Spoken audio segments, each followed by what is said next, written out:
రాజశేఖర రెడ్డి గారు ముఖ్యమంత్రిగా ఉన్నది కేవలం 5 సంవత్సరాలు మాత్రమే. కానీ పాలన అంటే ఇలా చేయాలి అని ఎంత అద్భుతంగా చేసి చూపాడు రాజశేఖర రెడ్డి గారు. ఇదే గిరిజనుల కోసం 20 లక్షల ఎకరాలకు పోడు భూములకు పట్టాలిచ్చిన నాయకుడు రాజశేఖర రెడ్డి గారు. అలాంటి నాయకుడు లేడు. గిరిజన ప్రాంతాలకు మేలు జరగాలని ఆ రోజుల్లోనే 3,000 కోట్ల రూపాయలు గిరిజన ప్రాంతాలకు ప్రత్యేకంగా కేటాయిస్తూ ఆ నిధులు తీసుకొచ్చి ఎన్ని స్కూళ్లు, రోడ్లు, ఆసుపత్రులు ఇలాంటివి ఎన్నో చేశాడు రాజశేఖర రెడ్డి గారు. ఐటీడీఏ నిధులైతేనేం, సబ్ ప్లాన్లు అయితేనేం, ఇలా ఏదైనా ఎస్టీలకు, ఆదివాసీలకు కేటాయించిన డబ్బుల్లో ఒక్క పైసా కూడా మళ్ళీ అటు ఇటు మళ్లించకుండా అమలు చేసిన నాయకుడు రాజశేఖర రెడ్డి గారు. కార్పొరేషన్ల ద్వారా లోన్లు అయితేనేమి, స్వయం ఉపాధి అయితేనేమి, సెల్ఫ్ ట్రైనింగ్లు అయితేనేమి ఇలాంటి ఎన్ని చేశాడు రాజశేఖర రెడ్డి గారు. పక్కన degree college, junior college, Ekalavya పాఠశాల, 100 పడకల ఆసుపత్రి చింతపల్లిలో ఎన్ని రాజశేఖర రెడ్డి గారు చేసినవి. మళ్ళీ అలాంటి నాయకుడు వచ్చాడా అన్నా?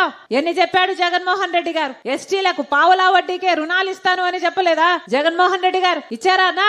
45 ఏళ్లకే పెన్షన్లు ఇస్తానని చెప్పలేదా? ఆదివాసీలకు ఇచ్చారా అన్నా? 500 మంది జనాభా కంటే ఎక్కువ ఉంటే పంచాయతీలను చేస్తానని చెప్పారు. వచ్చాయా? మెడికల్ కాలేజ్ అన్నారు, ఇంజనీరింగ్ కాలేజీలు అన్నారు. ఏం కట్టారు అన్నా? అసలు ఆలోచన చేయండి. ఓట్లేసే సమయం వచ్చింది కాబట్టి అడుగుతున్నాం, ఆలోచన చేయండి.